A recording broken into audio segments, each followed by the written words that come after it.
Hey, welcome to the Justin Johnston Show. I'm here with a special guest and kind of cutting edge technology, things that we've heard a lot about for the last several years. It's hard to keep, well, I shouldn't say keep track of, it's hard to follow because nobody is really, well, generically speaking out there with it because it's not legal or it hasn't been legal in the United States. We're talking about stem cell Regenerative medicine. That's which, the big umbrella. And we've got Russ Anderson, who is on the cutting edge of this, willing to allow himself to be the guinea pig or try it because of what you're doing, also the competition, which is one of the things I wanted to highlight today too. In fact, I kind of highlighted a couple things. You do strongman training, yeah. And that is the strongman. Of course, that's where guys that push the human limit to the max. Redline the human limit.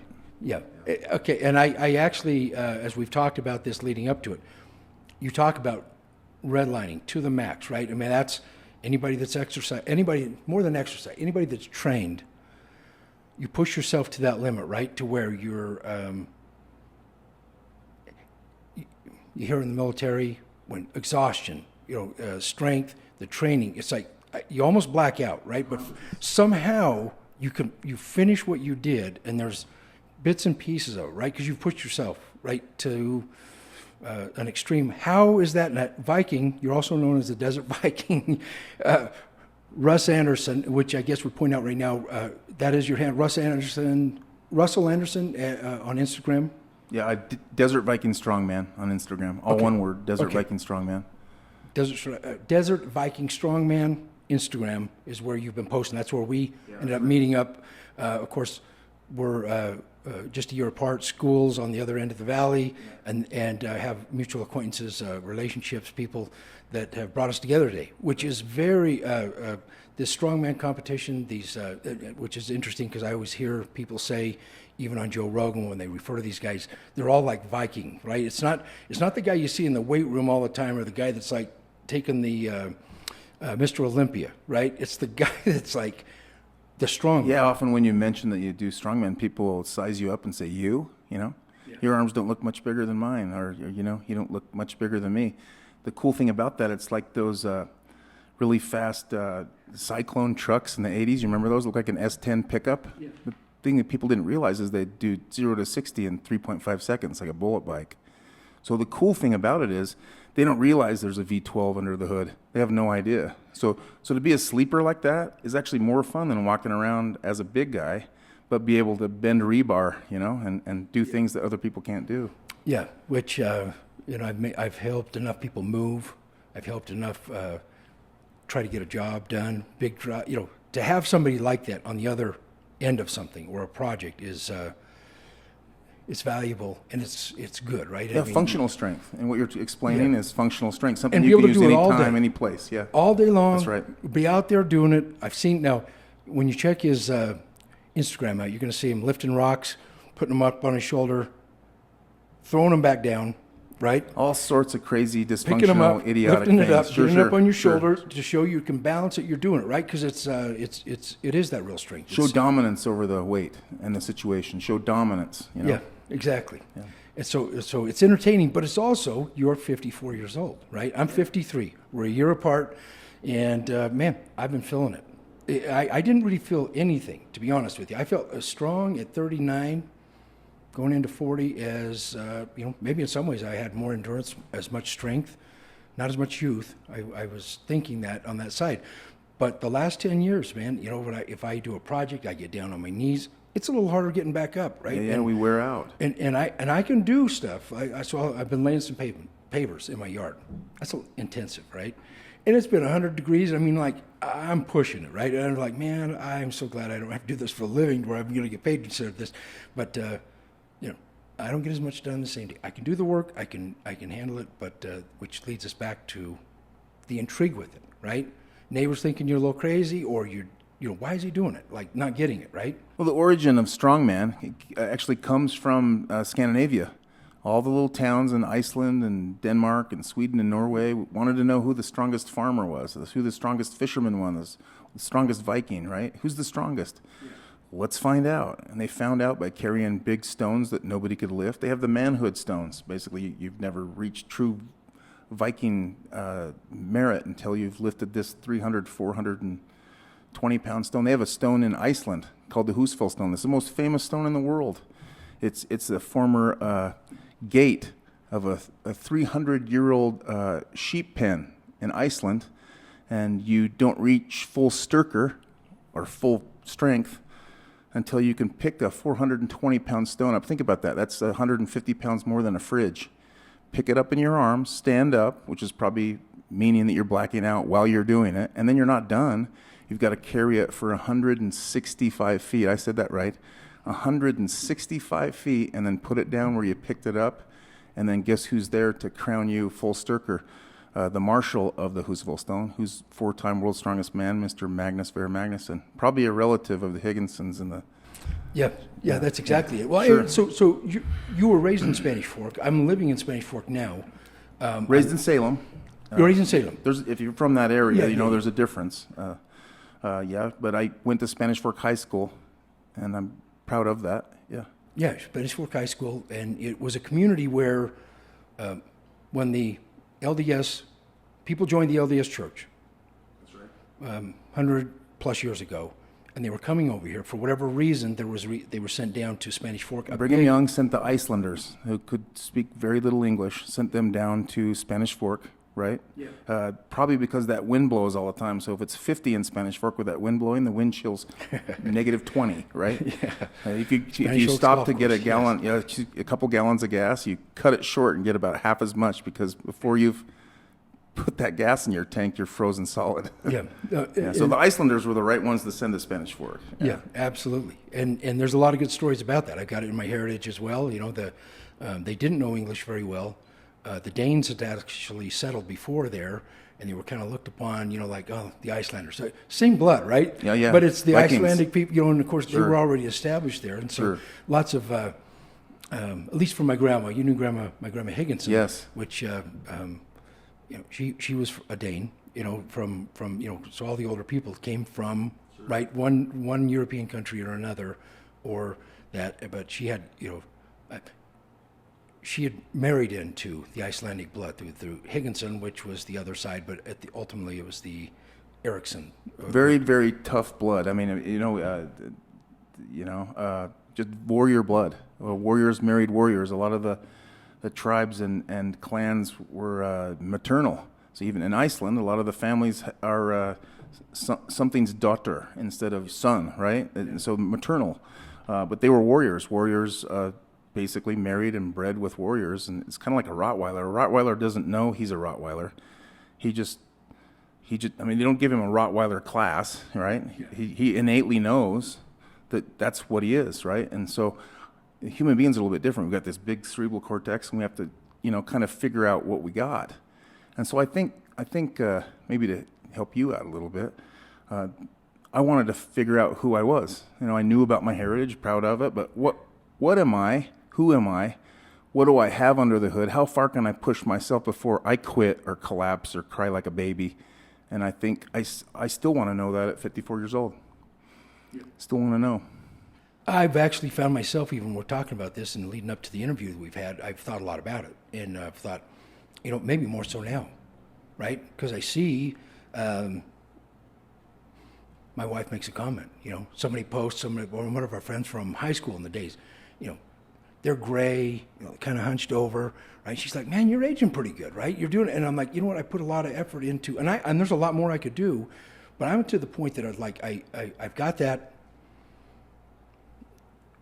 the genetics that are coming out through that, right, for the most part. But I want to be able to push. I want to find out who I am, and I think you know, it's not uncommon for a lot of the guys out there. Justin, look, we're told all the time you can't do that. You need to slow down. You need to take it easy. Don't pick up that Twix wrapper, you know, with your back. Make sure you bend your legs, whatever it is, right? First thing, we shouldn't be eating Twix anyway. I'm as guilty as anybody over the years, but, you know, and we'll talk about that a little bit more. But we don't have to slow down. Not just our ancestors, but most people's ancestors, who they should be proud of. I mean, if you're alive right now, today, then your ancestors must have been tough. You made it. You survived, right? And that used to be the old goal. Make it through the cold northern European winter. Make it through the savannah without being killed by wild animals or another tribe. Make it through, right? And I think we all need to figure out not just who we are as far as our genealogy is, or our ancestors, but figure out who we are right now. And do we need to really obey the tenets that society has established, that we need to slow down and fade out?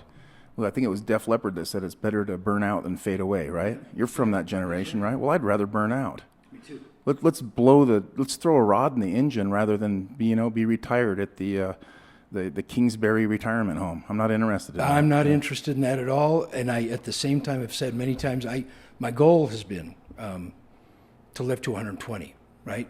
And I say that. I've said it. So all my kids, they're like, my daughter works in a old folks home, retirement center, and the people are, it's sad to see somebody in that state, right? Whatever point there, but she said, you don't want to live that old, Dad. I promise you don't want to. I'm like, no, I don't want to live that old if if I've got to have somebody wiping me and taking care of me and doing all that stuff.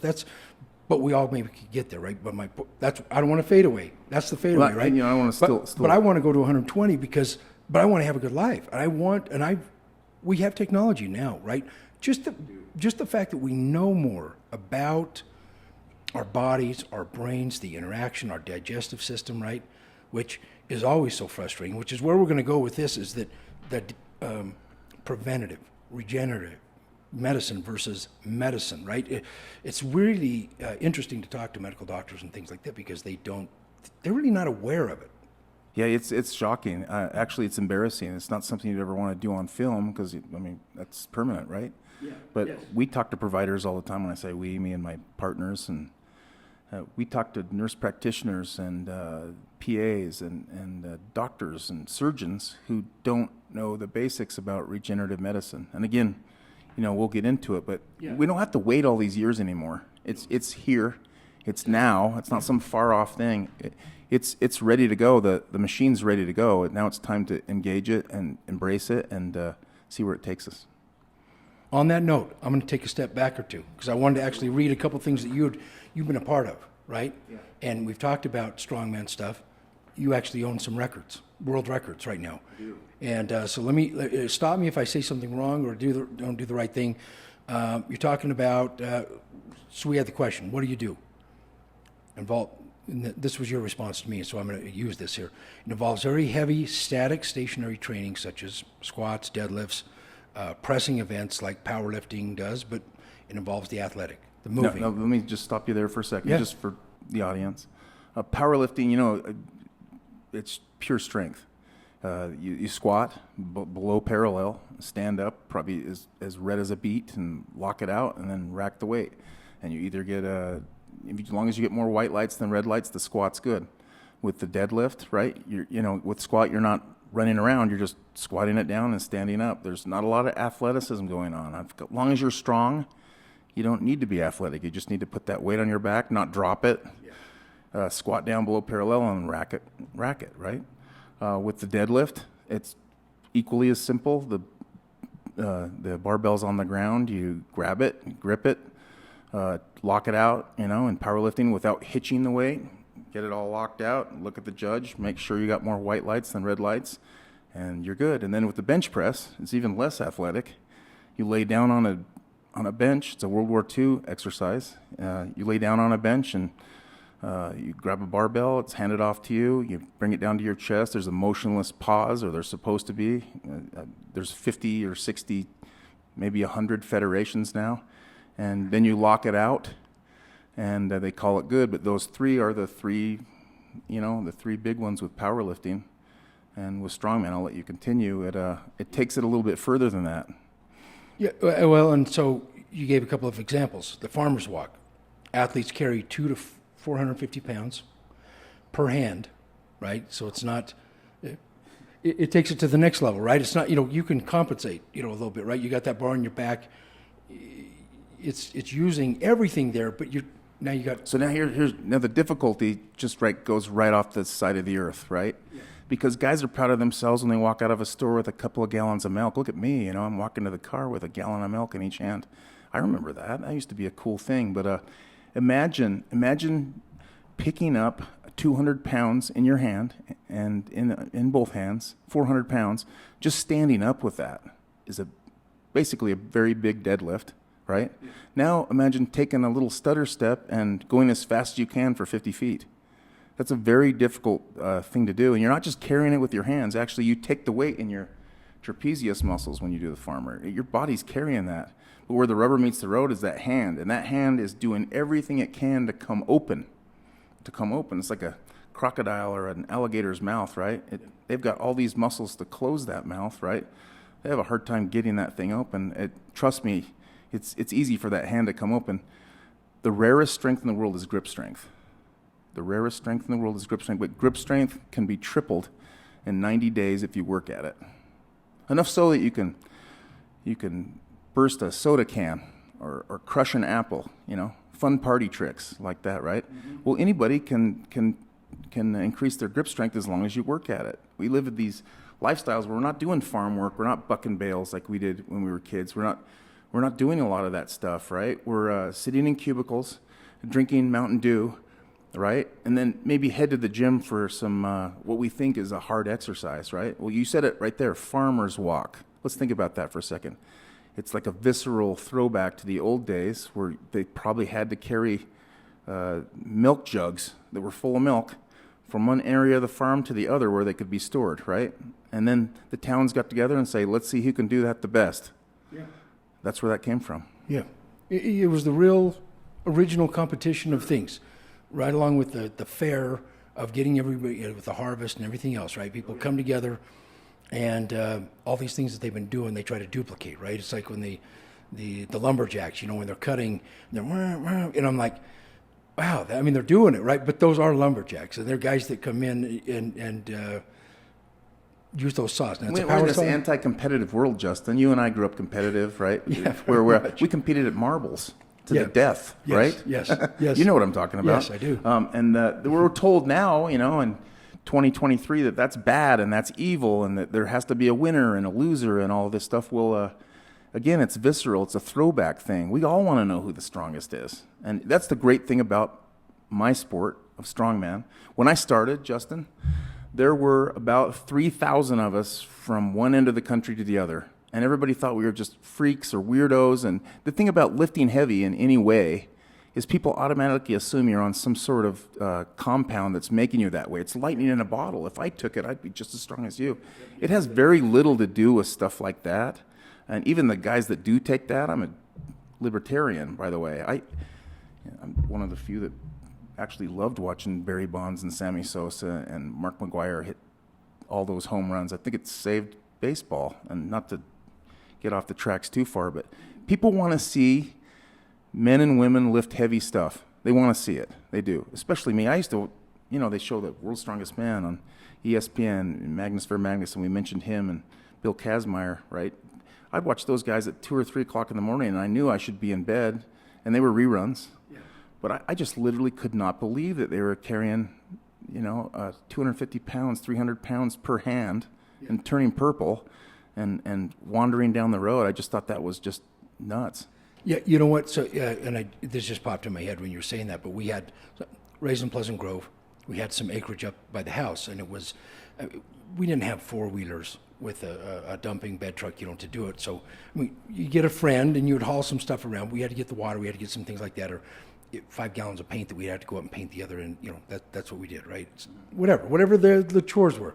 And when I was started to watch some of these competitions, right, clips of it, showing it, I'd be like, man, you don't know how hard that is, right? Because the guys, and it's not what I was doing, right? They take that weight and multiply it, and then they're doing it, right? And these guys they've all got jobs too, right? Most of these guys. Sure. It's like the old days with baseball where the players that had off-season jobs because, Major League Baseball or whatever it was called at that time didn't have it. There wasn't enough money to pay people full-time, so they would work their off-season job, whether it was a coach or on their farm or whatever it was. Strongman now has gotten to the point, it's a big deal, right? There's 300,000 amateur strongman now. It's 100 times bigger than it was when I started 20 years ago. 100 times. Now think about that. It's one of the fastest growing sports in the world. Part of that social media, Justin. Social media gets it out there, and everybody's trying to show things that get views and likes and things like that, and people do like it. They want to see it, right? Before, the reason it didn't, right, is because there wasn't ESPN. There wasn't enough people backing, thinking that people were interested in it, right? Sure. But no, there's a lot of interest in that stuff, right? Even like the martial arts and the fighting, right? Absolutely. Like, it started about the same time. 20 years ago, guys were doing it, and now you see what they're doing. And it's like, no, people were very interested to see what the background training was, how did they implement that, right? And fuse in jiu-jitsu with Thai kick, whatever it is. I don't understand it as much. I mean, other than when I see those guys, I'm like, those guys are bad ass. And it's like, okay, he's dedicated his life towards that. He's giving, right? You want to see who the best is. Who the best, who the strongest. I think that is social media, because we've been able to say, it's like watching the news today. Why did I start this podcast? I wanted to talk about a couple different people, and I'm sitting there one night and I'm thinking, I know a lot of interesting people, right? Some of them have said, I don't want to come on, Justin, right? But I'm like, no, people would want to follow you because you're very interesting. You're an interesting person, the things you think about and do. So that's what we're talking about right today. And so with that, I wanted to have, well, you know what? I don't need to read from it. Your record that you set was, you have just one? No, I have 3. Okay. Tell me what records you set and what the weight was and how you had to do it. So in 2017, we wanted to see if we could break some world records. I lived in St. George at the time. It's a great place. It's in between 3 national parks. It's a beautiful part of the Mojave. It's the northern reaches of the Mojave Desert, so it's basically the only place in the whole state of Utah where you can actually wear a T-shirt or maybe a sweatshirt in the middle of winter and train outside, right? So we invited athletes, a few from outside of the country, to come, and the whole idea was to see if we could break some world records. Well, we brought in 11 athletes, and you get 3 attempts, but we broke 16 world records, 11 athletes. So there are only a few athletes that didn't break world records, and a lot of world records don't get a chance to be broken because of the format. That's a preset weight, right? It's a preset weight, and so they're not trying to break world records. They're having 5 or 6 events, and you do those either in 1 day or in 2 days, and then you go home. And you can't break records in practice. Even if you do cool things and you post a video, it needs to be a show. It needs to be a contest. So we did that. We answered that, and we broke those records. Now, some would say, well, it wasn't part of our federation or whatever. That's just splitting hairs, okay? So we actually formed our own show, our own contest called the World Strength Games. We started that in 2017. We're now in year 6, and next month the World Strength Games has grown to hundreds of athletes that come from 70 countries, and that came from that little St. George event. It's growing like crazy, and it fuels that, what you talked about, social media, and then people get a chance to literally be a star in front of the whole world. And so to answer your question, I just came from the Ragnarok Games in February, and I wanted my whole family to be down there because I trained for it for a year. The world record was 890 pounds. So I set a goal about 2 years ago to carry 900 pounds on my back. You don't carry it all on your back. You don't get a pad, and so you have a 3-inch bar. You have a 3-inch steel bar. It's called the yoke. It's like a big contraption. It almost looks like a squat rack, except you're carrying the squat rack on your back. We do have video, and we will. You'll be able to see this when I implement this of you at least carrying that. I don't know if it was the record-breaking one that you have. You've got that. Yeah, I gave you the world record-breaking one. Okay, yeah, we'll. So you've got to pick that up on your back, and you've got 1 minute, 60 seconds to carry this darn thing for 50 feet, and it is horrible. There's a nickname for the super yoke. It's called the soul sucker, Justin. The soul sucker, because it literally sucks your soul out of your eyeballs, right? It's just unbelievably hard. You and I talked about it before the podcast, but there are times with that event where you're hovering on the edge of consciousness. So it's the blackness is coming in, and then in comes the blackness, and then you take a breath and it pushes it out. And the blackness comes in. It's like it's in tune with oxygen. your breathing. It's you're pulling enough oxygen. Did you miss a breath? I mean, who knows? You're probably going to face plant. But you're carrying all this weight. It's putting all this pressure on you. It's cutting off blood, of course, to your eyes and your ears and all those things. You literally have auditory and visual hallucinations, at least when you're carrying 4 or 5 times your body weight on your back, plus your body weight. Yeah. So if you wear like Nike Airs or Asics gels, it literally makes your shoes as flat as a credit card for a minute. So you actually have to sweep the course and make sure, Justin, that there's not a pebble on there, because if you do, that pebble will go up into your foot right, and injure you for weeks. Yep. So people are like, why in the world are you sweeping the course when you practice, right? Because none of us want to step on a pebble when we've got 3 or 4 times our body weight on our back. Anyway, it's called the Ragnarok Games in February.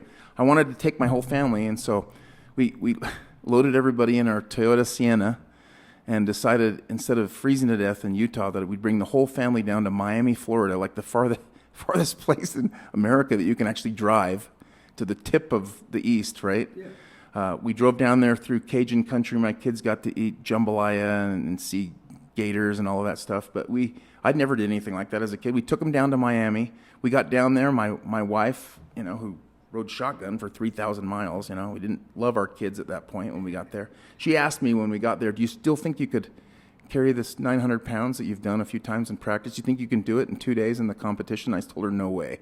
I said, my back feels like it's broken after sitting in that stupid Sienna for 3 days, right? Well, call it faith or recovery or whatever it was, swimming in the ocean, my back kind of mellowed out. And then when I was at my warm-ups, which were while the national anthem was being sung in Miami, I did 350 pounds on my back, didn't feel too bad. Did 650 pounds, and it felt heavy, Justin. So I said to myself, oh my gosh, this is going to be hard. And then they ran out and said, the national anthem's over, you're up. And when they said that, it kind of made me angry, because I was like, really? You're just going to rush me out there? And so I thought, this is like a publicity stunt, Maybe they don't think I even have a chance at doing this. And I think I needed to get a little bit, chippy. But I knew with 900 pounds that it's hard to pick it up, right? It's just hard to even stand up with it. Yeah.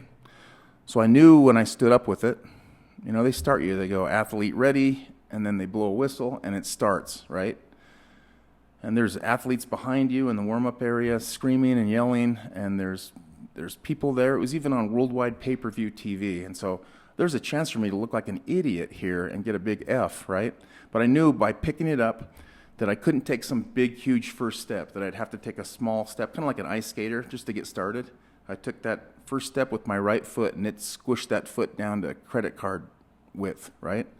And then I took my second step, and I knew, just basically based on what I'd learned in practice, that I would probably need to go 30 or 40 feet at least before I dropped it. You get a minute, and you can have multiple drops. I made it 48 feet, as you'll see in the video, with the first run, and I knew that I had to pick it up one more time and basically just lunge across the line, and that's what I did, and I captured the world record. No man over 50 years old in my 105 kilo, 231 pound class has ever carried 900 pounds for 50 feet. So I have the world record. Yep. So that one broke another one of mine, and that's a world record of my own that I broke. And then I also, in the farmer's walk, where you carry the heavy weight per hand, I carried 375 pounds per hand, and lumbered across the line 4 years ago down in St. George at the World Strength Games, and set the world record there. So I think those two records are going to be hard to beat. The 900-pound one I intend to break in April in St. George at the World Strength Games. I'm going to try to do 905 and just beat it by my own record. Like Price is Right, I'm going to beat it by $1. I'm going to beat it by $5. Yeah. So 905 is my goal for St. George. A year later, a year older, doing it, and which maybe is a great segue. So a growing sport that is really interesting sport, right? It's one of those things where even when we were having discussions, I thought, I wonder what it is, right? You start to watch, you get into a couple other videos, you can lose an hour or two, right? Seeing sure, guys, you go down rabbit holes. You go down there, it's like, wow, this is interesting. It's like, sure. Because like you say, you first see how difficult it is with some guys, and then the weights start to go up, and before we started this as well, we were talking off, camera, and I was thinking, or we made the comment, that recovery, right? I can do most of what I've always been able to do my whole life, right? But,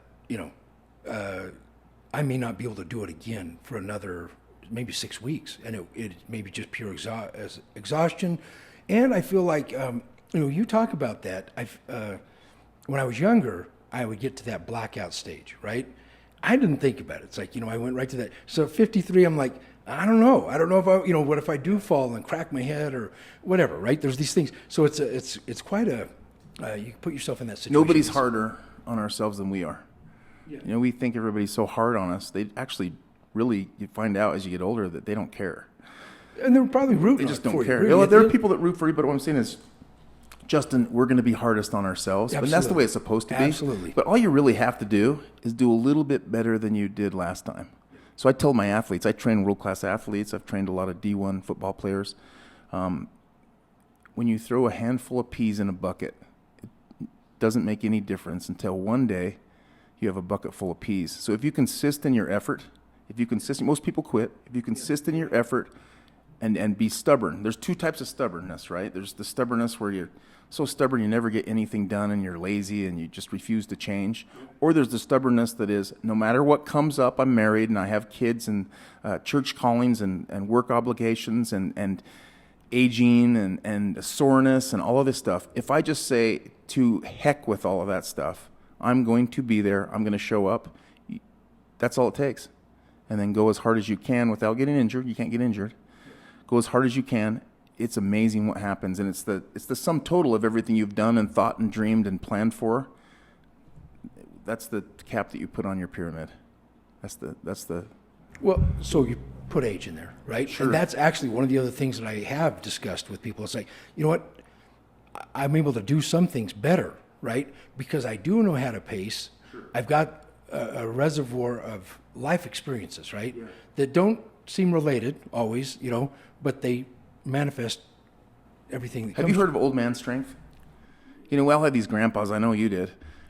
We all had these grandpas that could lift heavy stuff. We used to go up American Fork Canyon to Tibble Fork with my grandfather, my brother, and I, and he'd cut quake and aspens around his cabin and have rocks that he wanted moved and moved and things like that. And he'd send us over to pick up some granite rock and put it in the back of the truck or whatever it was. And my brother and I, the rock like mocked us. It didn't even move, right? And he'd come over and untuck his shirt and reach down and pick up that stone with his fingertips, put it in his lap, and it's got dirt on one end, right? Yeah. And then pick it up and throw that thing in the back of his truck, and literally the shocks would go down. And that truck would bounce with that big stone in the back of there, right? Because we told him we couldn't do it, right? Yeah. And he'd basically tell us, hey, you'll never be a Viking until you learn how to work, right? And I think, again, and back to the visceral stuff, we're all capable of more than we think we are. They have documented stories of with hundreds of witnesses that watch women literally lift a car off a loved one.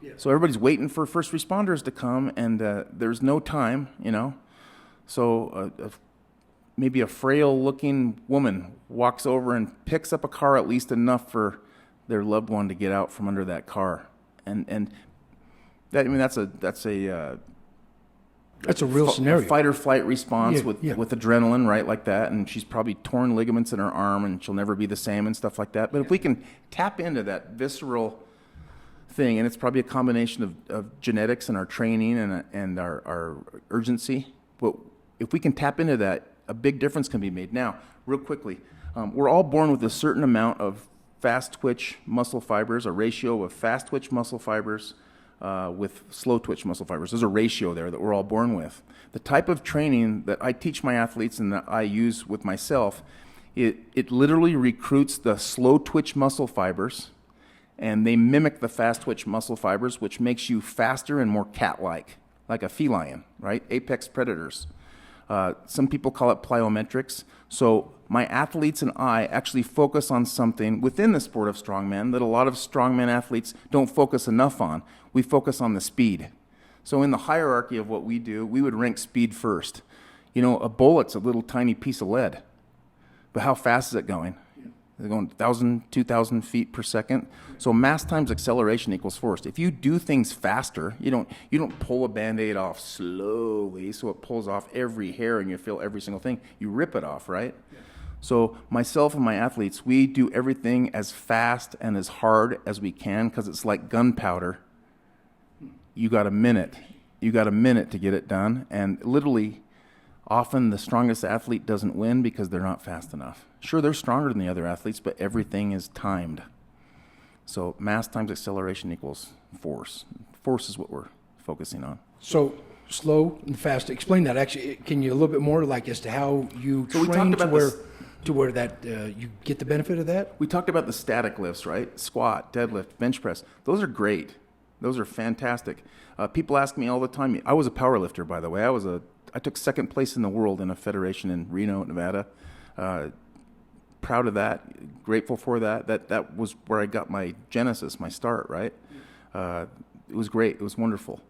But then I got a challenge from a World's Strongest Man competitor who became a mentor of mine, Travis Ortmeyer, a very common name with millions of fans. He challenged me to, quote, take off my little dress and graduate from powerlifting to strongman. So I took him up on that challenge and flew down to Houston, Texas. And it was it was the middle of summer. I mean, is there a worse place than Houston, at least temperature-wise? I love Texas, by the way, but it was a bad humidity, place to heat, go in yeah. the middle of summer. Yeah, yeah. 100 degrees, 100% humidity. And of course, they want to initiate me and the poor powerlifter friend that I brought. And so it was like a baptism by fire, Justin. They had us do Atlas stones. And the Atlas stones are the giant balls that you see that are made out of cement that have, basically a lot of them are 22 inches in diameter. And then the first one has nothing in the middle of it. And then to make them heavier, it's 300, 325, 350, 375. And then the last one, as you're getting really tired, is 400 pounds or whatever it is. They have lead balls that they put in the middle of those to make the stones gradually heavier. And in so making these stones, they actually use fishing line to dangle those lead balls so the stone cures with the lead ball inside of it. And as a power lifter, of course, you're grabbing a knurled bar. You're grabbing a knurled bar, which means it has a grip on it, the barbell does. And you reverse your grip so you don't lose your grip. And you pick it up and you lock out. These Atlas stones, they're the worst shape possible to lift it. They're round, and they're made out of cement, concrete, and they'll put fiberglass in them so after hitting hundreds of times, they don't break or crack. So they basically bounce. But they started us off on the Atlas stones and gave us kind of a crash course and said, go at it. Just lift these things, right? And we couldn't do it. We were like flipping them around like a beach ball, right? Like a little kid at the beach. Just looking like fools. And Travis told us to watch, listen, and learn. And he said, I'm going to teach you some things that are counterintuitive. And he said, the first thing is you have to roll the Atlas stone onto your fingers. And you're thinking to yourself, why would I roll a 300-pound stone onto my fingers? He did it. He rolled it onto his fingers, picked it up with his fingertips, and then put it in his lap. And he's basically teaching us a class while he's lifting this big stone. He puts the stone in his lap and then says, then you take your hands off the stone while it's sitting in your lap, and then you put them over the top. And then, that's kind of awkward. No one's ever done anything like that, where you put a giant boulder, more or less, that's round in your lap, and then you put your hands over the top after taking them off the stone, because you have to roll it up your chest. And as you roll it up your chest, you got to clear your elbows so you don't smash your fingers or your hand and then put it on the stand. And that's just one of 4 stones that you have to do in a minute. And as you're getting tired and fatigued and blacking out, they're getting heavier as you go. Diminishing returns is what they call it in science. So I learned down there that I had found a different sport. People ask me all the time, what's the difference between powerlifting and strongman? The difference is one's on TV and the other one isn't. That's the difference. And that's because it has that appeal. I mean, who doesn't want to watch someone run down the road with a fridge on their back? Who doesn't want to watch someone pull a fire truck or an 18-wheeler? I've pulled a fire truck. It's the hardest thing I've ever done. You talk about crazy hallucinations. Google Russ Anderson fire truck. Google those 3 words and watch me look like I'm having a good time, but inside of myself, I'm wondering, can I do this? Am I going to make it? There was a pop, pop, pop, pop, pop, pop, pop, pop as I got about 20 feet out. You know what that was, Justin? It was blown capillaries in my face and back and legs. I had thousands of them all over my body that exploded as I was pulling a 60,000-pound fire truck in Houston, right? But you talk about flirting with the human limit. You talk about flirting with the human limit. We all can do things that we don't think we can do. The first 10 athletes that pulled or tried to pull that fire truck before I did failed. As soon as I pulled that darn thing, and you can watch it, Russ Anderson fire truck, Google that. as soon as I pulled it, it was like the Roger Bannister 4-minute mile. Yeah. Every single athlete, after I showed that it could be done, did it, and several of them beat my time. But, I mean, look at that. Is there anything more visceral than that we can do better than we thought we could, and if someone else can do it, then I can. Yeah. That's very interesting, actually. Even at 53. The what? Even at 53 years old, or 54, or whatever. Yeah. And you turn 54 this month. 54, August 30th, yeah. That's okay. So what we're talking about, I mean, strongman, right? Strongman, and before we get into the stem cell portion of it, I see a lot of people that are talking about training, right? You see the base, you go somewhere for coaching. I'm talking mental, business coaching, life coach, right? You do all these things, and oftentimes it comes down to this physical. Are you getting out of bed in the morning? Are you getting the right rest? Are you getting are you taking care of yourself? Are you eating the right stuff, right? And I'm like, oh, man. And I've been to those, right? It's like, okay, I know I need to take care of myself, but I'm just here for that one little nugget, right? I'm always looking for that nugget that I go to some event, or today I've got like 50 nuggets, right, in our conversation, right, for lots of things. So as I'm sitting here thinking, like, how has that been? Do you feel like when you do something like that, right, it opens up other avenues and areas? I mean, you're doing business, you're getting this clinic off the ground, that it opens up other avenues. You can do other things. You can do anything you want because of the physical strength. I don't know if I'm asking that question. No. We have our limits, you know what I mean? One of the things, they're now calling, by the way, I want to digress a little bit. They're now calling muscle the longevity organ. They're calling muscle the longevity organ. I know there are people out there that don't want to hear that. That's not the thing they want to hear, right? But a big part of aging is muscle loss. You look at these muscle wasting diseases, whether it's MS or whatever it is, right? Poor people, I mean, just horrible to be ravaged like that. And we're again, we talked earlier, you and I, about what we're trying to do to help people with that. But all of us, to one degree or another, are wasting away if we're not doing anything. Life's not the type of thing in our physical health. There's lifespan and then there's health span. You talked about wanting to live to be 120 years old. Well, I'm right there with you. And we'll talk more about this, but I think that's very, very possible, knowing what I know. It's not fantasy. It's not Blade Runner. It's not science fiction. It's right here. It's right now. We don't have to wait anymore. We're at the zenith of regenerative medicine right now in 2023. We don't have to wait till 2024. It's a few months away, but we don't have to wait. We can help ourselves right now. We can recover faster. We can add that muscle. My mom fell down the stairs and broke her back at age 78, and they were able to more or less super glue her spine back together.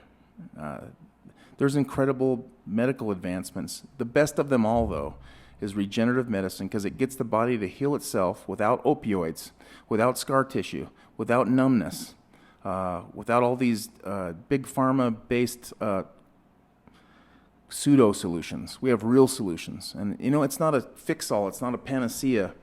The problem with muscle loss, okay, it's pervasive. I think the old adage is, you got to slow down. When are you going to slow down? When are you going to start taking it easy? I can't wait for retirement, things like that. My grandfather told me when he was dying up at St. Mark's Hospital, I didn't realize it at the time, but he told me, don't ever retire. Don't do that. And I think what he meant by that is don't slow down. Keep going. Keep working. Keep having purpose. Keep having things to do. And I think, everybody has their own thing. I've found my thing, and it's strongman. The great thing about it now is, as big as the sport is now, it's way bigger than it was when I started, Justin. They have categories like masters. I've competed against just open athletes in their 20s and 30s recently, right? And I've just recently, in my 50s, decided I'm going to compete against guys my age, and try to break records from my age class. And there's a lot of athletes in their 40s, 50s, and 60s in the sport of strongman who aren't listening to those voices of slow down, and you need to do, we're going to play lawn darts and shuffleboard and things like that. We want to see what we can do as long as we can do it. And it turns out, here's science over here showing that keeping functional muscle prolongs your life and wards off chronic disease. And again, I know there's people that don't want to hear that. You know, I'm sure runners don't want to hear that, right? But that's another thing too, is people ask us all the time, when do you guys get cardio? And every explicative thing we do involves cardio to the highest level. Amounts of cardio that the cardio zealots would have no idea about. Try to pull a fire truck, runners, and tell me how your heart beats like a hummingbird, right? It's unbelievable. And in fact, there are times when you do some self-thought during these feats of strength, Justin, where you ask yourself, why do I do this? I was at that Houston event, and the guy in front of me dropped a 350-pound Atlas stone on his leg and compound fractured it. Really? Yeah, and I was next. And there's a conga line of athletes ready to go, right? And I was next, and I don't know if I can say this on the podcast tonight. The bones jutted out of his leg. And I'd never seen anything like that. So I guess it's probably a PTSD type thing where I just kind of stood there and looked at it, right? And then somebody grabbed me and said, these athletes who are your competitors, pretty soon everybody knows each other, you know each other, and you become friends. These bitter rivals become your friends. One of my friends, Micah, grabbed me and pulled me away and said, you can't look at that, right? So pulled me off to the side. The ambulance come, they haul the guy away. His wife's screaming, his kids are crying, they haul him away. And then I had a moment of clarity where I was like, why do I do this? Am I doing this for like a medal and a T-shirt? You know, a stupid T-shirt? I'm risking my femur and my life to do this? And I was next, and they had me come up, and I had that fight or flight kick in, right? I've never done the Atlas stones faster than I did. Like I pick them up, load them, move on to the next one. I was scared. I literally was scared and thinking to myself, I just don't want to do this right now. But that was a fleeting thing. Again, I've done this for 20 years. Worked with and trained with NFL football players, college football players, professional strongmen. The group of strongmen that I was mentored by, both of them became America's strongest men. You think about it, 310 million Americans, and both of those guys took their turn of being the strongest of 310 million for a year. Those are pretty good mentors to have. Yeah. Then the other guy that I trained with, right here in Provo, right now, today, is one of the strongest guys in the whole world, and a lot of his neighbors probably have no idea who he is. So he's literally 1 in a billion. He's 1 in a billion. He's from right here in Provo. Some of the greatest strongman athletes on planet Earth are from Utah, and Utahns don't even know that. They don't even realize that. But it's changing. It's changing. You talked about watching videos and going down rabbit holes. My kids go to sleep watching Eddie Hall and Brian Shaw videos. They like watching all that stuff. It's becoming a household thing. I'm like, in years gone by, you know, people didn't know who these athletes were, but millions of people know who Brian Shaw is. They know who Thor Bjornsson is, the Mountain from Game of Thrones, right? They know who these guys are. They're becoming household names. At the Arnold Classic, the biggest sports festival in the whole world, the biggest event of all isn't bodybuilding or fitness or figure or martial arts or things like that. It's the strongman final at the Arnold Classic in Columbus, the biggest one. 30,000 people want to watch them determine who's, and that's considered the hardest show in the whole world. It's actually considered harder than World's Strongest Man. And I've been there. We had a booth there. I got to spend a whole weekend there with a strongman competitor, mentor of mine, Travis Ortmeyer.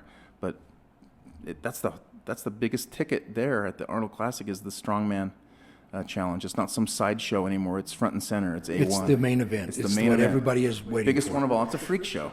It's a freak show. So that's, like I said, thank goodness for social media bringing some of these things out, because even some of these winter games, right, when they've got it and the guy's carrying the gun on his back and he's cross country, it's like, yeah, the guy could make that shot, every one of them, right? I mean, they're good enough. They got to be a good shot, but you're huffing full bore, right?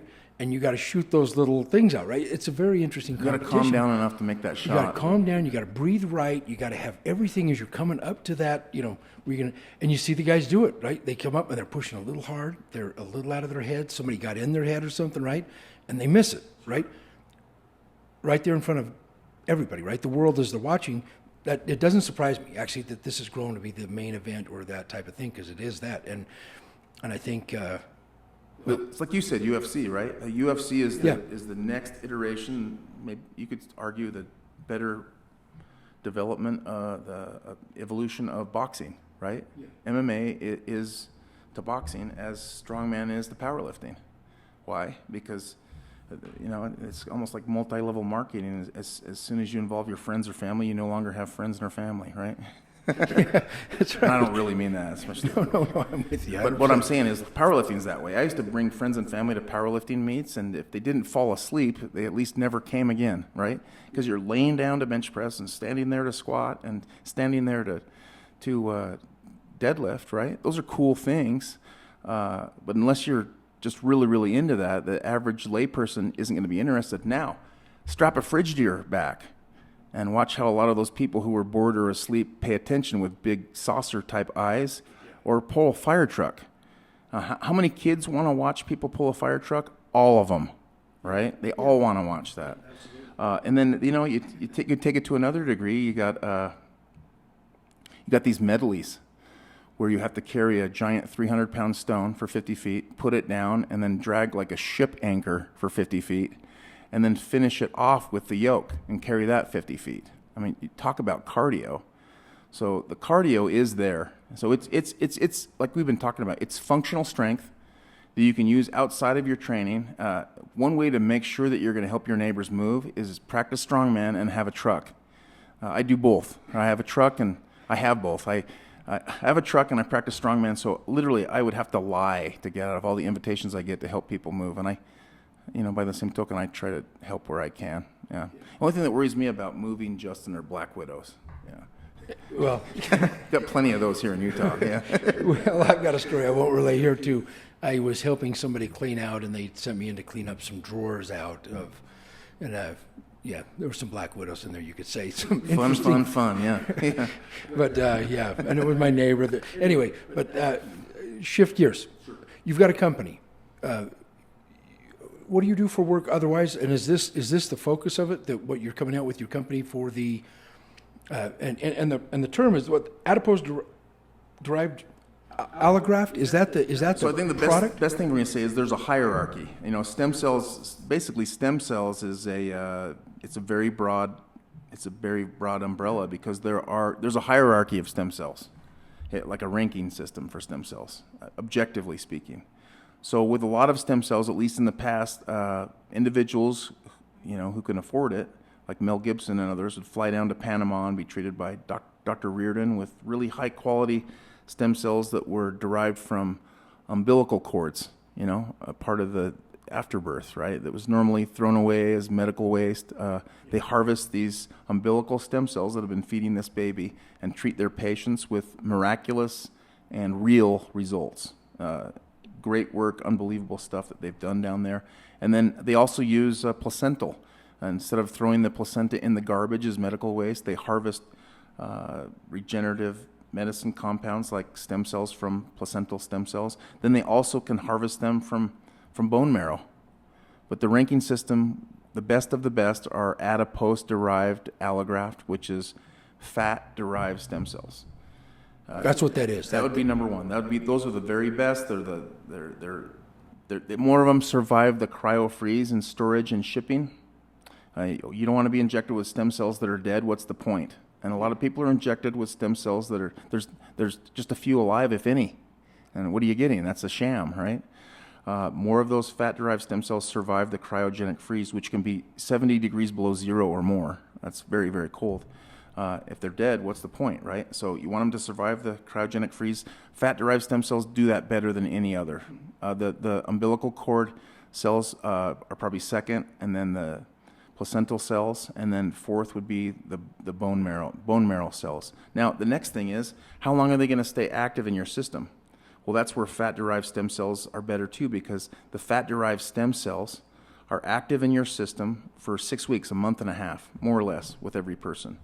The only trouble or caveat with adipose-derived stem cells is normally they have to get them from you. And if you're over 40, I'm 14 years over 40, I'm 54 years old. If they take my stem cells out of me with liposuction and put them in a centrifuge and separate them into their constituents, their parts, and screen them for pathogens, hope I don't have too many of those, and then put them back into me, they're still 54 years old. I mean, that's like a car with 110,000 miles, right? It's not a brand new car anymore. It's not going to be as powerful as younger compounds. And so the type of product that we use doesn't come from the patient. It comes from a donor, an ethically derived, screened donor. There's no pathogens. There's nothing dangerous in this allograft stem cell compound that we get. And when they get put in your system more or less goes bananas. Things start to change, and more or less there's a healing event. Does it take a toll on you, or are you feeling great as it's happening? So I mean, I'm trying to think, as we're sitting here with these microphones, trying to figure out what's a good way for me to answer that. It doesn't happen right away. So this is my fourth round of regenerative medicine, so to speak, okay? I also was injected with what are called exosomes about 4 years ago. These exosomes are no longer legal in the United States, and it's not for ethical reasons. It's because they were expanding them beyond their ability to remain viable for gain, to make money. And it was kind of a misrepresentation, and that ticked off, the FDA. So those were banished. But they were far from ineffective. When I was injected the first time with exosomes, I remember telling my wife, I don't think these things are working. It was like 4 or 5 days in. I even made the comment, it feels like it was saline or something like that. Well, I had self-imposed plantar fasciitis in both feet from my sport, from farmers walking 300 plus pounds per hand down the road and carrying 900 pounds on my back down the road. Well, that tends to flatten out your feet, right? So I had chronic plantar fasciitis in both feet. And I would get up to go to the bathroom, and I wouldn't go, Justin, until my bladder was completely full, because I knew the minute I put either my left or my right foot on the floor that it would feel like I've got a big thumbtack in my heel. So I wouldn't go until I was, my teeth were floating. But my wife used to tell me all the time, you do this to yourself. These are self-inflicted wounds. You choose to do this crazy, nutty sport. And she's been unbelievably supportive, by the way. I need to say that because I know she's going to watch it. She's your wife, so she's going to tell you this hard stuff too, right? Absolutely. Yeah. Nobody's more supportive than my wife. And it is nuts. It is nuts. But the benefits came about 6 days, about a week in to those exosomes. My plantar fasciitis in my right foot went away. And it stayed away. It didn't come back. And I remember she and I having a conversation about it, and she said, the mind's a very powerful thing. Is it a placebo type effect? And I said, fair enough. Yeah. And if it is a placebo effect, it's the best one ever. Yeah. How do I get the placebo effect in my left foot now? And about 3 days later, the plantar fasciitis in my left foot went off, came back on, and then left for good, and I've never had plantar fasciitis since. It took it away. So those exosomes, which are cellular messengers, got my 50-year-old stem cells at the time to repair the plantar fascia of both feet. That's exactly what happened. And it happened. It's not a placebo effect. It's lasted 4 years. It was structurally fixed by my own body because these general contractors, these exosomes, told my body to fix it. They also got my body to fix a torn meniscus in my right knee that they told me would have to be scoped. I would walk down the jetway to get on airplanes, and it would pop and grind like a 80-year-old man. And then it would swell up, and you just with any injury, you just knew, I got to do something about this. I can't just put it off. It's not getting better.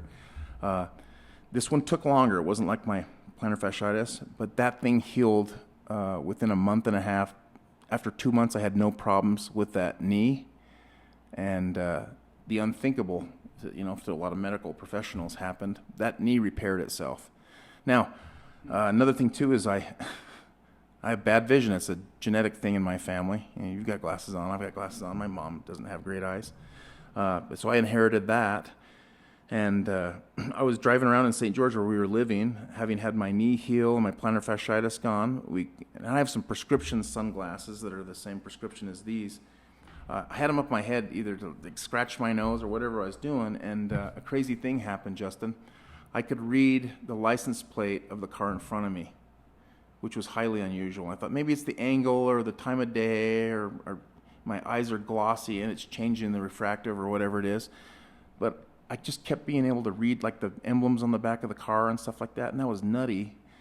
And then we got a little bit further up near River Road in St. George, and I could read the gas prices at a gas station, Maverick. I could read the gas prices. So that freaked me out. So I pulled the car over into like a medical professional place right there on River Road.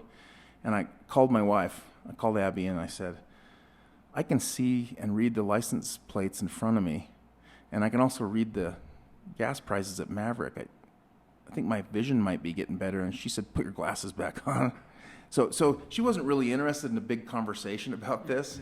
And I love my wife. She's going to see this and hear this. I don't know what she's going to say, but she wasn't super interested in talking to me. So I got off the phone with her, and I did what you're not supposed to do. Justin, I called the chief medical officer over the exosome study. I called him. You're not supposed to call him. They made it real clear you don't call him. And then I got a three-way call. I fused in the PhD who was behind the science on one call. Total no-no. You're not supposed to call those guys, right? But I said, doctors, one's a medical doctor and the other's a PhD. I said, doctors, you both know about my plantar fasciitis being gone. You know about my knee getting better, the meniscus in my right knee. I'm reading license plates and gas prices with my glasses off. And they kind of interrupted each other, Justin. And they said, vision improvement is common. Now, I'm gonna say that again. Vision improvement is common. So my eyes are better now permanently than they were then. In fact, I just came from the DMV. That's why I was late. I came from the DMV, and my vision's better than it was 4 years ago before I was treated with exosomes. Has it cured my vision? No, it hasn't. I still have glasses. Yeah. I'm still flawed. But I think we've entered a new time. I believe we've entered a new time where, regenerative medicine and stem cells and exosomes, if they allow them again, and, even PRP, plasma-rich platelets, which is like 8-track tapes now. It doesn't even move the needle. That changed Kobe Bryant's career. He had to go to Germany and get treated with plasma-rich platelets, and it extended his career, allowed him to play longer, allowed his body to heal itself. What we're seeing now, especially with this adipose-derived allograft, the stem cells from fat, is not only does it reduce swelling, not only can it regrow cartilage and ligaments and tendons, but it can grow brand new blood vessels. And what do blood vessels contain? Nutrients and oxygen and all the things that we lack as we get older. And those brand new blood vessels have 0 years on them, 0 miles on the car. I can't back this up, but I believe that I've grown hundreds and thousands of new blood vessels in those areas that I've told you about. And that's one of the reasons why I'm able to continue in the world's hardest sport. I train with my athletes that are half my age. I could have fathered most of them. And I can hang right with them all the time, Everybody wants to beat the old man, but it's an amazing thing when you flock with eagles, you don't act like a turkey. You tend to act like the people that you hang out with. We were told as kids, you in Pleasant Grove, me in Spanish Fork, Salem, be careful who you hang out with, right? Yeah. And I'm not going to name names. I know how much trouble that could cause. But when I hung out with the wrong kids, Justin, then bad stuff happened to me and them and the community, right? Yeah. When I hung out with the right kids, good stuff happened. We won baseball championships and got our Eagle Scout awards and went on missions and helped other people and things like that. I think as adults, when it comes to health or personal development or business, you got to be really careful who you're hanging out with. I also think, as far as taking care of our bodies, I don't think we have to just keep pulling on the big pharma chain. Big pharma is in it for big pharma. Big pharma is in it to make money. How is it that they can make diesel trucks that go 500,000 miles and they can't make a knee that lasts more than 20 years? How is it that they can make these machines that last forever and ever and they can't make a hip, an artificial hip that lasts for 20 years? Why do they wear out? Why is that? Because they can make money off of that. These perpetual surgeries. And then the drugs that come along with it. With the best of drugs, in essence, all they're doing is turning off the alarm, Justin, as the fire rages. The fire's raging. You've turned off the alarm. You can't feel the fire, but the fire's raging. The problem hasn't gone away. Regenerative medicine helps you get rid of the root cause of your pain and your swelling and your problems. The other part of it is, and this could really, really open up a rabbit hole for me and you, is performance maximization or performance optimization. So the question is asked all the time, is regenerative medicine a PED? Is it a performance-enhancing drug? Yeah. Well, is LASIK? How is LASIK surgery to the eyes fair to the old timers that played baseball that now can see a 100-mile-per-hour pitch, where in the past they told you either get glasses or retire? Isn't LASIK surgery a PED? So, I mean, we're not going to go into all these ethical and moral arguments, but you know what my belief is? Why can't we be our best and perform at our best in our 50s and our 60s and not just hang out with, on crutches or in a wheelchair, with our grandchildren and great-grandchildren? Why can't we throw Frisbees with them and summit Mount Timpanogos with them and maybe break records in the 60 and 70-year-old strongman category as we get older? As the people we went to high school with fade away, you and I can burn out, as Def Leppard said, right? No, so you know, it's very interesting. It brings up, like you said, these different ethical, right, performance enhancement. Interesting. I've always actually had, even when I was younger, and the McGuire and some of these guys, it's like he's doing this. I'm like, okay, they're all getting paid millions of dollars, right? Because there's the performance side of it, but it's also their total living. And you never know when that injury's going to come that might take you out, especially back then, right? They didn't have, I mean, we come a lot further with that. And I thought, well, why wouldn't he be doing that? I remember thinking that, right? Not. I didn't get into the depth of it all. It's like, of course he's going to do whatever would make him better. And we're not talking about like high school sports where you're matching up weight for weight and pound for pound. And, you know, which in some ways, you know, even I've seen that, I'm like, well, why, if that's the gift of that kid and he's put in all the years, I've kind of, you know, I do have some different thoughts that way. You know, what about all the athletes that took performance enhancers that didn't hit 70 home runs and nobody noticed? Exactly. Because they suck so bad. That they weren't good. They didn't have it, right? So the performance enhancement was like, okay, it enhanced a guy that was there the extra hour every day. You talk about the small, you know, the lead, you know, the little things that build up. It is that little extra bit, right? You stay. I mean, how much of that can you tie into it, right? So that ethics thing, is there a downside to these? Now, I remember, and I know growth hormone is different, right? That's a different thing than what we're talking about. So you've said growth hormone. I'm going to grab that right now before my, my ADD or whatever takes over. But I'm going to say growth hormone. So regenerative medicine, right, can also get your pituitary to make more growth hormone. You're not being injected with it from without. Your pituitary, as we get older, it doesn't work. It squirts a little growth hormone here and there, but it's not working like it used to. And then, you know, growth hormone's lumped in with steroids, you know. I mean, if they lumped lemonade in with steroids and growth hormone, it would be demonized also. But if we can get our bodies to make optimum levels of HGH in our pituitary as we age, we age at a glacial creep rate instead of quickly aging. You watch all these athletes. You look at these great athletes, you know, Kirby Puckett and football players. And 5 or 6 years after they retire, they're fat, they're gray, they're washed up, they're done. And that's because they'd been competing and training, even in the off season, at these extreme levels to keep that edge. And then, you know, like a lot of people, when they retire, they just mail it in and they're done. And, you know, life isn't that way. Life will strike you no matter what your name is or what you've done. It doesn't care what you've done. It cares what you are doing. Yeah. So to answer your question, why not get our bodies to make the things that they should be making instead of introducing things from without? And, of course, you know, stem cells and other regenerative medicine modalities are introduced from without.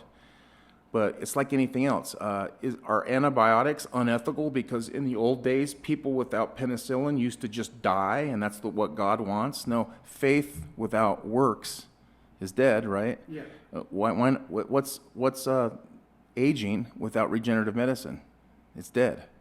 So I believe, this is my personal opinion, that our Creator gave us the ability to keep hard-earned muscle as we age, which they're now calling the longevity organ, and last longer and feel better and sleep better and keep this meat suit that we've all been blessed with like a car, and this is our temple, right? Yeah. Make it last longer and feel better, right? It doesn't have to come from Big Pharma. They just want to take your money, and people say, you know, I'll just have it bill my insurance. I'll just let it bill my insurance, right? Is that what matters? If you have money, If you have the ability and you don't seek or at least learn about regenerative medicine, what is your money for? What are you saving it for? That midlife crisis Corvette? What are you saving it for? This is the Corvette that you drive around 24/7 all the time. Why not make it last longer and feel better? You talked about functional strength. Wouldn't you like to just move stuff around your house without having to have somebody help you? Wouldn't you like to just grab a mattress and just carry it upstairs? Yeah. And not even tell your wife, just do it? Yeah, exactly. Well, that's what you can do if you get help.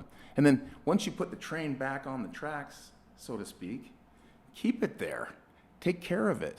You know. Well, you're talking. So there's a couple things that have stood out in my mind, right? That I didn't know, right? I mean, there's things you could. I could think. Well, hypothesize what. One of the questions I initially had was, okay, you take it. 6 weeks, it's in your system. You say? Yeah. So the studies are showing that adipose-derived allograft, which is kind of the long technical way of saying fat-derived stem cells, last in your system for about 6 weeks. And then what they do is they turn on your stem cells who are just hanging out drinking Mai Tais by the swimming pool. Yeah.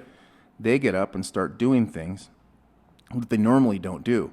And what's a stem cell? The thing about all types of stem cells, whether it's fat-derived stem cells or umbilical or placental or bone marrow, is they can become many different things. They can become heart cells. They can become retinal cells. They can become even neurons in some cases. They repair. They're regenerating. So wherever you have that weakness or I got to be careful injury. with this. Justin, I have to be careful with this example. But what happens when you cut off the leg of a starfish? This is an extreme example. It grows back, right? And I'm not going to say that that's what this does. I haven't grown a sixth finger yet or anything like that. But your body has a blueprint or a master switch, and it knows between your body and your brain. Your body knows what's wrong. In fact, your body has a hierarchy. It knows, with hypothermia, if you and I are out in the wild elk hunting, and we have hypothermia, your body says, you know what, I'm not going to be able to take care of the fingers and the extremities. I have to take care of the core or Justin's going to die. Yeah. Well, basically the same thing happens on a different level as we age. Our body goes, I'm not going to win this battle. I'm just going to have to let the vision go. I'm not going to win this battle. I'm just going to have to let him have plantar fasciitis because the idiot won't stop carrying heavy stuff. I'm just going to have to let him lose sleep. I'm just going to have to let him lose sexual performance or these other things because it's part of aging, so we're just going to age. Regenerative medicine, Justin, is an intervention. It's an intervention. It's getting help where you normally wouldn't have gotten and that you're never going to get from Big Pharma because the last thing they want is to solve the problem at hand, the root cause of your problems. That's what regenerative medicine does, and I'm not trying to say it's a panacea, it's a cure-all. I'm saying it's probably the most powerful arrow in our quiver for aging, for performance, and for well-being. I love it.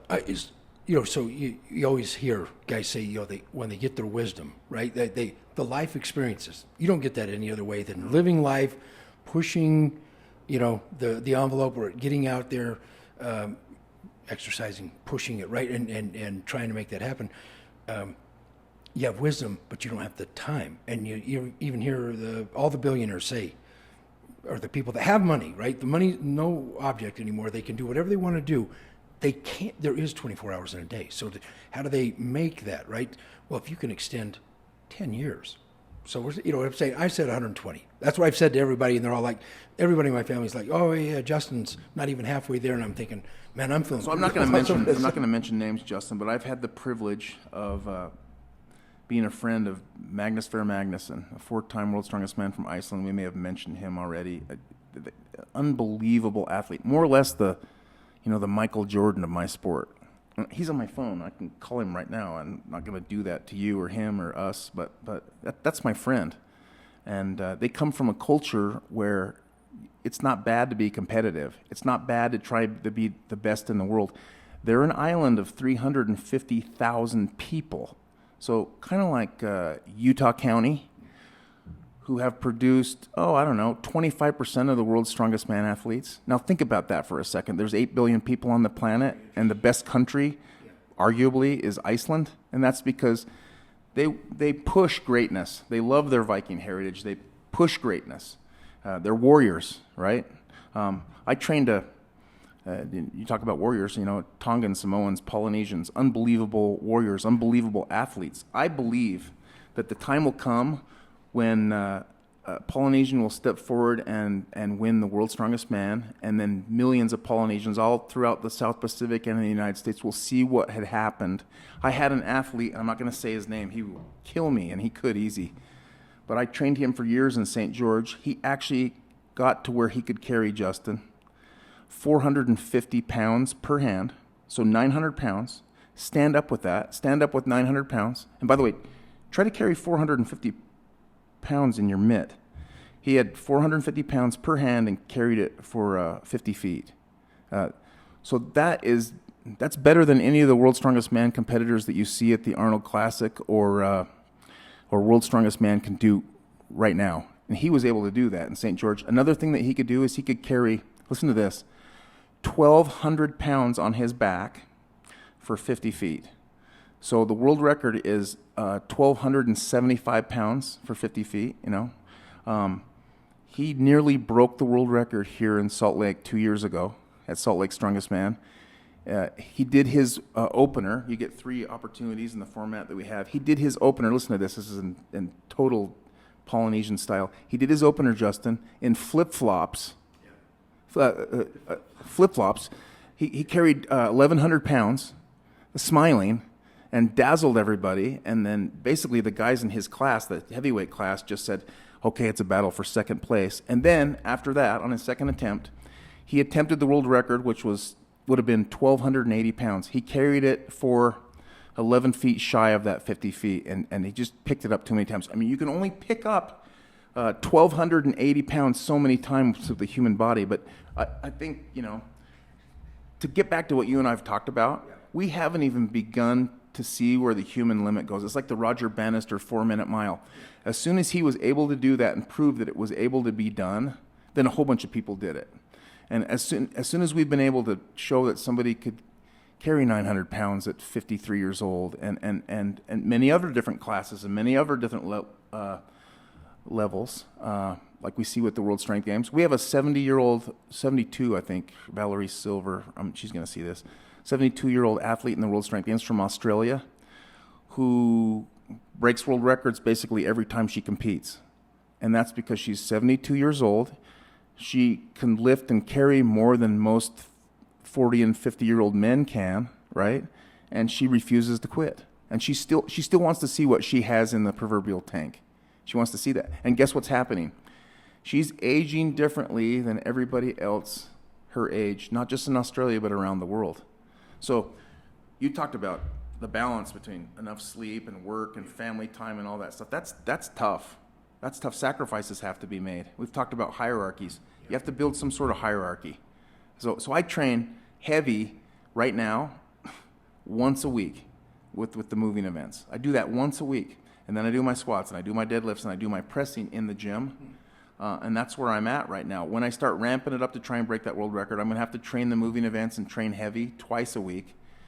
And then depending on where regenerative medicine takes me, if I really, really want to push it, Justin, I'm going to have to take heavy training up to 3 times a week along with my gym stuff, and then really, really diet and eat and supplement the way I'm supposed to. And that's what'll happen. It's like Everest. You have to do the base camp, and then you have, camp 6 and camp 5 and camp 4, and then you have to summit. But it's in stages. You can't hang out training with 850 pounds. You can't hang out there. Yeah. You can do it, and then what you want to do, just like a lot of sports, is you want to peak right about a week before you try and break those records. That's what you want to do. And now there's a lot of people, Justin, this is a good one. There's a lot of people that just train strongmen that don't have any interest in competing. They just want to go and practice and get better. What they've found is you awaken hormones in your body that haven't been there for years, which is huge. I mean, think about the benefits of that. Your bone structure changes. So instead of osteoporosis, it's the opposite. The pores in your bone fill with bone. And you know why they're doing that? To support the brand new muscle that you've added in your 30s, 40s, 50s, and 60s, which you can do. They've done studies, double-blind studies, where 90-year-old study patients, men, who were lifting weights, were able to add bone mass and muscle in their 90s. It's a reaction. So if we're just hanging out, and eating pot pies and hanging out on the couch and watching the Kardashians, right? Yeah. It's not gonna go well, and all the studies show that.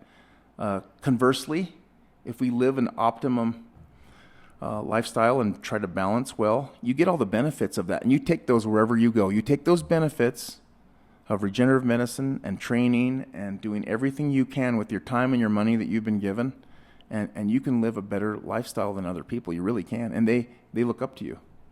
They do. Yeah, I think there's a couple things. That old wisdom we talked about. You retire. Even people would say that you die. From Geneva, retired from Geneva. Yeah.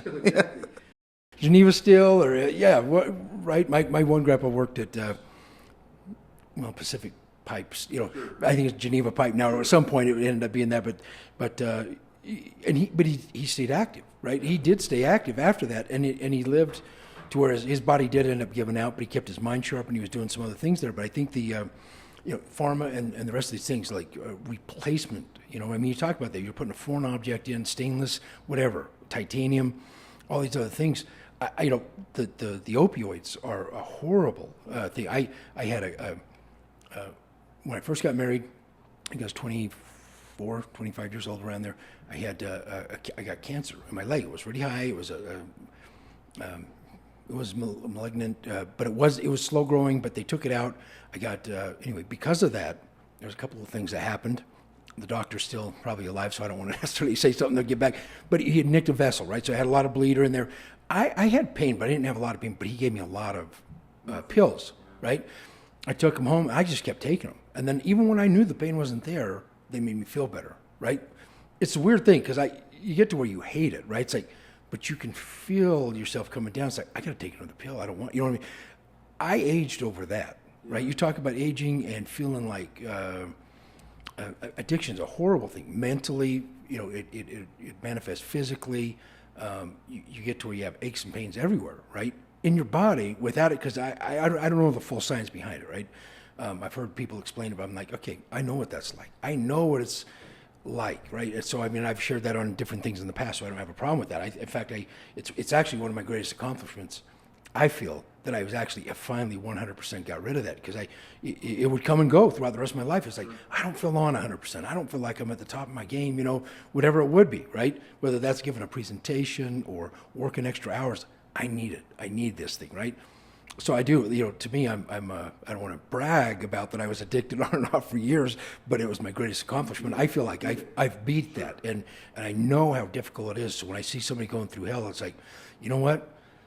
Man, I fight. I've had friends like you who've beaten addiction, and we all know, Brett Favre, Rush Limbaugh, Max Hall, others have beaten addiction, right? And so that shows we're all prone to that. That could happen to any of us. Easily happen to me or anybody else. Everybody, you know what they think? Well, I'm stronger. I'm the exception. I'm the one that's going to beat that stuff. Famous last words, right? I have, that's like a devil that I don't ever want to conjure. So whenever I'm given opioids of any sort, they usually go in the toilet. They go in the toilet and that gets flushed. And I ask for those 800 ibuprofens. And then there's a place for that. But they have these NFL athletes like Kenny Easley of the Seahawks and Dwight Hicks and these guys who look at the car accidents that they went through with their bodies and their brains. And they took ibuprofen and things like that, and those have a problem too. They literally ruin your kidneys and your liver. Yeah. They ruin them. So we're not supposed to be on all this stuff. And again, we'll come back to what we've been talking about the whole time. How about we help you to get your body to fix itself, and you enjoy this big, beautiful world that we all love, and don't worry about strongman stuff. That's for cuckoos and nuts like me. That's the lunatic fringe. It's a few miles past the lunatic fringe. There's no more off-ramps. But, digressing to what we've been talking about, something that's for everybody is not only is regenerative medicine here, it's not off in the future, But it's going to be a long time before they come up with something that's better than adipose-derived allograft, fat-derived stem cells, and they don't have to come from you. And if you're older like me, you don't want them to come from you. You want them to come from a younger donor, have it screened for pathogens, and put into you, and then that bad knee that you've had, you're going to give it a chance to heal itself. Those bad feet that you've had, that shoulder. By the way, shoulders are the worst. They move in all these different directions like a joystick, okay? And then they have a cup and a ball in there, your labrum. There's also a labrum in your hip. It's the joystick, right? That's where it moves around. If you have a broken or a damaged labrum, that's a big problem. And they've done studies. They did a faux study, a fake treatment on labrums where they either injected the patients with saline or patted them on the back or told them it was some sort of a voodoo or whatever it was. It had the same success rate as regular surgeries did, which is 0. Yeah. A labrum's a very damning bad injury, so or rotator cuff, but it's all that shoulder. And then when you have massive damage to the shoulder, I mean, putting stem cells in there might reduce the swelling or things like that. There are times when surgery is like your only resort. But I think a lot of people need to try regenerative medicine before they say, I just need to go in and get my shoulder scoped. Justin, when you get your shoulder scoped, the thing that people don't realize is then you still have to do all of that rehab, all of that rehabilitation. My dad got his shoulder scoped at 79. What's he going to do, make a comeback, And my dad knew Dan Higginson's dad real well, same type of mentality, which is, never quit, keep going, stuff like that. But he went and got his rotator scoped at 79 years old, probably not really thinking about all of the rehab. But he did it. He did the rehab, and there's a place for surgery. What I'm saying is, and I'll say this, I'm not afraid to say this, we overdo it with opioids. We overdo it with surgery. We probably overdo it with plastic surgery and all these things. That's the other thing with regenerative medicine. They're fixing faces, and there are some very big names that I can't mention that are using adipose-derived allograft to remove wrinkles and restore collagen to their face without having it injected. Your body can make collagen like it used to if you get some help.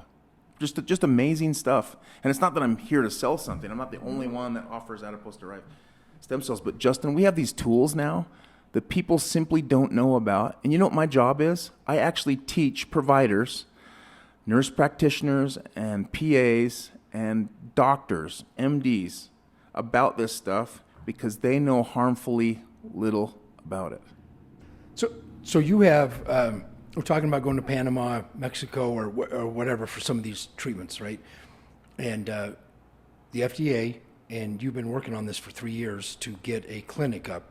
Whether you want to talk about that or so that you want to talk about that, I'm associated with, when I say they or us, I'm associated with a group who are the ones that treated me. They found out that I did this strongman stuff. They're the ones that treated me 4 years ago with exosomes before they were more or less outlawed. And now, to make it here and be able to treat patients here, they've decided to go with adipose-derived allograft without the liposuction of your own, using younger, more powerful compounds. They have worked with the FDA, and that's basically a punch list of things that you have to do. You have to have a great facility that's clean and meets all of their standards, an FDA-approved facility, and do everything exactly like they want to do. Their whole mantra is do no harm. Do no harm, right? So the last thing that they want to do is harm someone. The great thing about this is, Justin, really the biggest risk and the only risk with any stem cells, not just adipose-derived stem cells, is a site irritation. Like you get irritated where they inject you with stem cells, or if you do an IV, like they can do an IV and you get it in your whole body, like I've done, or they can do site-specific. Let's say you have torn ligaments in your elbow. They could inject it into your elbow, or your knee, or your feet for your plantar fasciitis, or those nasty shoulders like I was talking about. They can do a site-specific injection, and then more of the cells stay in that area, and more of the degeneration stays in that area. But all stem cells, when they're injected into us, tend to migrate to the lungs. Like they want to go to the lungs. So, your body has that hierarchy. and all of us have some sort of lung damage. The air we breathe, especially here in Utah County or Los Angeles or places like that, there's lung damage there. Very sensitive tissue, right? Then the second place that they want to go to and they're drawn to is your liver. And what does the liver do? It's like the filter, the cleanup area, right? They can cut out a whole bunch of the liver and the whole thing will regrow itself. Well, you know what regrows that liver? Stem cells. Naturally. Yeah, naturally. The liver's almost like a starfish. Unless you get rid of the whole thing, you can leave just a little piece of it, and that doggone liver will replace itself. Yeah. Yeah, they can cut out a big portion of the liver. They have cancer patients where they remove, 2/3 of their liver, and the whole thing grows back, and it's cancer-free, things like that. I just think we all need to reevaluate the way we think about medicine, right? Absolutely. We don't have to give up. We don't have to throw in the towel. And I think a lot of us are going to reach the goal of living to be 100 or 120 or things like that. It's not a pie in the sky thing. I'm right there with you. Why not? Because, again, you have lifespan and then you have health span. If your health span can stay in line with your lifespan, if you're still doing stuff at age 100, going on mission trips or, hiking, swimming, things like that, and you're happy, what's the rush to die? And we're all going to die eventually. Yeah, why not die later? Let's die later. Yeah, have that wisdom that keeps growing. I mean, I think, 53 from when I was 23, 33, 43, right? I mean, I've got just a totally different perspective. I can't even look at any of my problems or issues the same way, which is really interesting because it's like I had such strong opinions because I knew, right, at 33, right? At 53, I'm like, man, that's crazy, right? And this is the way you would do it so much easier, right? You take that at 93 and you've got a good, healthy, and you're doing all the things you want to do, right? You're not giving up. I mean, what you're talking about is something of taking care of your health in a totally different way. You know what I mean? It's a totally different perspective even there. So what's the cost of this? Generically speaking, where do you see it going to? Especially where you guys are opening here this. in the state of Utah and throughout, they offer adipose-derived stem cells. They're your own. We talked about that, and the caveat of them being 40-plus years old. We attributed that to, we compared that to a car with too many miles on it, right? You really don't necessarily want your own stem cells if you're older. And that's no offense, I'm older. The stem cells I got were from donors that were young. They were actually prominently women. They're the best ones. The best stem cells don't come from people that are 18 and younger. The best cells come from people that are 18 and older, actually in their 20s, clear up to age 39. That's the wheelhouse or the sweet spot, Justin. And those are really, really good ones. And the reason they're really good is because when they're put into our bodies after they've been screened for dangerous pathogens and vaccines and things like that, they go to town. And I need to talk about what you asked me and tell you from a personal perspective because, just a little over a week ago, I got an IV of this stuff. The first thing I felt was like tingling in my fingertips and my toes. And it wasn't scary, oh no, I've been poisoned, something bad's happening. It was kind of a warmer type thing. And then I've had warm feelings in my back and my glutes. And those are the areas that I hit so hard in my training. And so I had a big game hunter friend. I'm not going to say his name. But anyway, he gave my daughter and I a whooping cough, pertussis. He didn't know it. He had it at the time. He just thought it was a bronchitis or whatever it was. Anyway, he gave she and I whooping cough. We had it for 25 days. Cough, cough, cough, cough, cough, boxes of cough drops. Anyway, she got to where her temperature was so high that she had to go to the emergency room because she had a seizure. And when you have a seizure, that's your body trying to hit the factory reset to get the temperature down. And then I went down to watch my favorite team at a bowl game in Las Vegas, and my temperature went really, really high, and I had to get an IV right there at the stadium and nearly died myself. This pertussis that we got, this whooping cough that we got, it damaged our lungs. As soon as the CD found out about it, they rushed out antibiotics from Atlanta. And it's a bacteria that causes pertussis whooping cough. Sure, hers was gone in a couple days after taking the antibiotic, and so was mine, but the damage was done. And anyway, I've had an improvement in my breathing ability and in my lungs from the treatments that I've gotten. I have. And why is that? Because, again, the first place those cells want to go is to your lungs and your liver. One of the things that we can do, our providers, to get it to stay there longer is they can do a scaffold of PRP. You're not using the PRP to help your shoulder per se. They're using it like a scaffold on a building. And they'll do that to keep the adipose-derived allograft there in your shoulder or your knee or your elbow, if it's a site-specific injection, longer. If it stays there longer, it does more repairs because it's naturally drawn to your lungs and liver. So that's one of the things they can do. And when I was injected, the guy that was injected with me the same day, he had a really bad shoulder from a labrum tear. The cartilage cup that his shoulder sits in is torn and broken. And so the thought is he got injected right into that, and the cells will begin, and it takes a while, 4 to 6 weeks or so. Cartilage takes longer.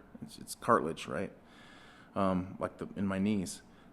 It's going to take a little while, but the first thing that he should notice is that he's going to have decreased swelling and inflammation because the stem cells come in there and say, calm down, there's no need to do all this inflammation stuff, the cytokine storm. That's the first thing. And then next, the neovascularization, that's a big word, but that is the regrowth of brand new blood vessels that aren't 53 or 54 years old. They're brand new like those of a baby, and they're flexible. They're not hardened, they're flexible. And when they're flexible, Justin, there's more nutrients and more healing ability and more oxygen to get into these places for all of this healing. And then conversely, there's more waste products like cellular waste and carbon dioxide can get out and they can recover faster. So when you heal and you recover faster in your labrum, your body can lay down that new cartilage. And this isn't happening in every single case, but people can get better without surgery. Not a few either. A big percentage of our patients will get better without surgery, and they've chosen to spend their money wisely. This isn't yet covered widely by insurance. And why is that? Because insurance companies and big pharma are in the same bed. They're in bed together. It's a cabal. We actually practice medicine. How about that? There's a thought. We're actually in this business not just to enrich ourselves, but we love it, and we Google it, and we research it, and we look at it, and we consider it, and then we don't just stand by and say, hey, you should do this. We do it because we want to live longer, and we want to feel better. And oftentimes, Justin, it doesn't matter what you do. You can lead a horse to water, but you can't make them drink. And I don't like to use that analogy because I actually could make people drink. But that's kind of a jacked up thing, and I don't want to make them drink. But I'm saying some people are just going to do what they're going to do. And I'm surprised that some people, so me claiming to live to 120, that's my desire, right? It's like, it's interesting. A lot of people will say to me, who would want to live that long, right? They don't want to live that long. And I'm like, it's something that's grown, right? I mean, I've said it for the last 20 years. I said it, just because I realized I'd rather live than die, right? I mean, in this life, right? Whatever, every experience I've had, even the negative ones, right? Which is where I've grown, right? I mean, that's where I've always grown the most. And man, I wish I didn't repeat some of those things. So you say you grow. But the point is, right, is that I want to live. I'm thankful for the body and what I'm able to do. And a lot of it's just routine. Justin, what are the things that could stop you from making it to 120? Can we talk about that? Sure. Let's talk about them, okay? Sure. Heart disease, stroke, cancer, diabetes, and a big killer of human beings, especially here in the United States, car accidents. Yeah. Other than car accidents, take your caffeine so you don't roll your car, right? Other than car accidents, heart disease, stroke, cancer, and diabetes, they think are largely fueled by what are called senescent zombie cells. Now, here's where a lot of people just switch off the podcast because I'm full of the same stuff that makes tomatoes grow, right? But I'm not. So zombie cells are a thing. Google it. Zombie cells are senescent cells that have gotten the signal to... So cells have a lifespan and they have a duty. Cells have a job. And then when the job's over, the cells are given the signal to die and recycle and be eliminated from the body, right? So these senescent cells or zombie cells, it sounds like a science fiction movie. It's not. I assure you it's the real thing. Many of us have millions of these zombie cells in our bodies, and they basically cruise around like zombies, like their name, and they excrete compounds that lead to chronic illness, heart disease, stroke, cancer, diabetes, premature aging, CPOD, all these things, right? And they actually have the ability, we have the ability through a product that we have that kills the zombie cells and spares the healthy cells. And so if you were to think of aging as a pie chart, stem cells have their place. You know, the right type of stem cells that last long enough in your body and lead to a healing event, that's, you know, we'll say that's, you know, 40% of aging. Another 40% of aging are these ridiculous zombie cells that we all have that need to go bye-bye. We actually have a product called ZD1212. The reason it's called ZD1212 is because it was initially called Zombie Dust. And there's a beer company out east that was called Zombie Dust. Google that. And instead of suing each other and going crazy, like you know, certain individuals in our society, they came to an agreement that we would just change the name, and so we changed it to ZD1212. Maybe that's better anyway. As soon as I say the word zombie dust, I lose a certain percentage of people. But if you can get the right type of stem cells, never mind injuries, just for aging. Aging is a disease. It's a disease process. These senescent cells are a huge problem. And they haven't been able to deal with it in the past. They've just said, hey, that's part of aging. That's just how it is. How many times have we been told, don't worry about it. That's just how it is. Kind of like my bald head. I actually talked to a doctor at one point. What am I going to do about losing my hair? And he told me, Russ, there's not much we can do. And now my wife says, if I wouldn't have been bald, she wouldn't have dated me. That's another story for another day. It's actually cool to be bald now, Justin. I mean, when we were kids, people would say, hey, are you on chemo, man? Are you going to be okay? Yeah. And anyway, I'll digress. You know, and then the rest of aging is the problem with the telomeres on the end of our genes. So if they shorten, it makes a bad copy of a bad copy of a bad copy, kind of like the church library with dittos. Remember that? You get to where you couldn't even read the copies. You need the Urim and Thummim to read the copies, right? But your body makes bad copies of bad copies of bad copies, and a black mouse turns into a gray mouse with cataracts and joint problems, and then it's a white mouse that can't see that dies. Well, they can use, they're working with what's called telomerase. Anytime you hear ACE, you know it's an enzyme. An enzyme is a protein that does work. They're almost to the point where they can reverse aging by administering compounds to these rats and mice, where a white mouse with cataracts and joint problems and chronic diseases can turn back into a gray mouse with a few problems, and then back into a black mouse with no cataracts and no joint issues. Did you hear what I just said? Yes. That's the other piece of the pizza we're looking for. But a big percentage of aging right now in 2023, we're not to 2024, you can take care of by eliminating zombie cells. ZD1212 is the compound, getting rid of senescent cells. And the second part is regenerative medicine.